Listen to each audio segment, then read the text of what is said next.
बिस्मिल्लाहिर्रहमानिर्रहीम। अस्सलाम वालेकुम। तुर्क और अरब एक दूसरे के खून के प्यासे क्यों हैं और उनका माजी क्यों खून आलूद है? उर्दगान से सऊदी अरब क्यों खाइफ है और कैसे उर्दगान ने अरबों के मंसूबे मलियामेट किए हैं? उर्दगान कब और कैसे एक नई रियासत बनाने की तैयारी कर रहे हैं? तारीख में उस्मानियों ने कौन से सऊदी शाह का सरकलम किया था और उसकी क्या वजह थी?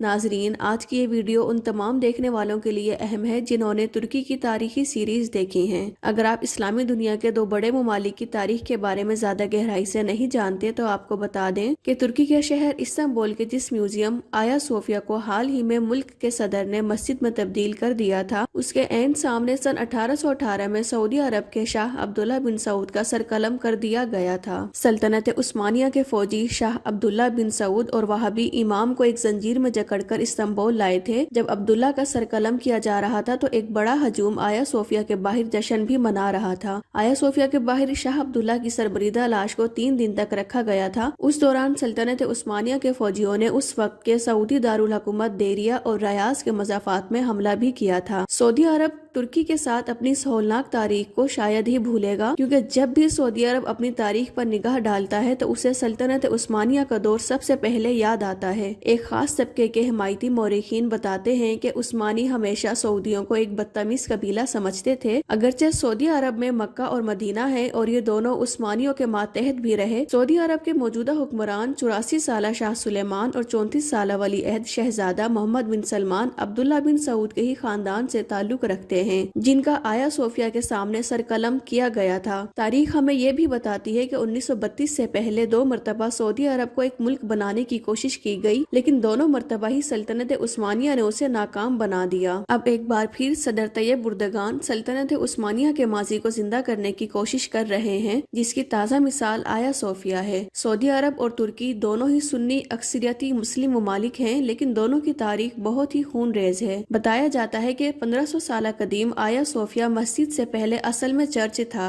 जदीद तुर्की के बानी मुस्तफा कमाल पाशा ने 1930 की दहाई में उसे एक म्यूजियम बनाया था। तुर्की के सदर रजब तैयब उर्दगान ने उसे एक मस्जिद बनाने का वादा किया था और बिलाखिर अपने वादे को पूरा कर दिखाया। सदर उर्दगान ने कई बार कहा है कि तुर्की वाहिद मुल्क है जो आलिम इस्लाम की क़यादत कर सकता है। ये जाहिर है कि रजब उर्दगान ये कहते हैं तो उनके जहन में सल्तनत उस्मानिया की मीरास होगी। सल्तनत उस्मानिया जो सोवियत यूनियन से भी बड़ी थी, ये 22 मिलियन मुरब्बा किलोमीटर पर फैली हुई थी। सल्तनत उस्मानिया मिस्र, यूनान, बल्गारिया, रोमानिया, मैसिडोनिया, हंगरी, फलस्तीन, उर्दन, लबनान, शाम, अरब के बेशतर इलाकों और शुमाली अफ्रीका के बेशतर साहिली इलाकों तक फैली हुई थी। तज्जियाकारों का कहना है कि अगरचे सऊदी अरब खिलाफत उस्मानिया के टूटने के बाद बरतानिया की मदद से तीसरी बार एक मुल्क बनने में कामयाब हुआ है, लेकिन उसकी मुश्किलात आज भी कम नहीं हुई हैं। कहने वाले तो ये तक कहते हैं कि आलम इस्लाम में सऊदी अरब और तुर्की के दरमियान क़यादत की जंग जारी है, लेकिन सऊदी अरब अमेरिका के दम पर ये जंग बिल्कुल नहीं जीत सकता। सऊदी अरब का तेल ज्यादा दिनों तक काम नहीं आने वाला और अब तेल की जरूरियात बदल रही हैं और तवानाई के मुतबादल जराए बढ़ रहे हैं, जिसकी वजह से अरबों की हैसियत में कमी वाक़या हो सकती है। तो इन हालात को देखते हुए अमेरिका के साथ सऊदी अरब की मुताबिकत ज्यादा दिन तक कायम नहीं रह सकती। उधर तुर्क सदर उर्दगान की इस्लामी रियासत कायम करने की कोशिशें और सऊदी अरब को रोकने की हिकमत अमली बैक वक्त चल रही है। तज्जियाकार तो ये बात अब खुलकर कहते हैं कि उर्दगान का नया तुर्की सऊदी अरब के लिए एक बड़ा चैलेंज है, क्योंकि ये मुतबादल इस्लामी नमूना पेश कर रहा है। इससे सऊदी अरब के वजूद को खतरा लाहक है, क्योंकि तुर्की में इस्लाम और जमहूर दोनों ही मिलते हैं। इस सब के बावजूद ये भी हकीकत है कि उर्दगान एक जमहूरिया पर हुक्मरानी कर रहे हैं, जहाँ पार्लिमान है, अपोजिशन भी है और सिविल सोसाइटी भी है,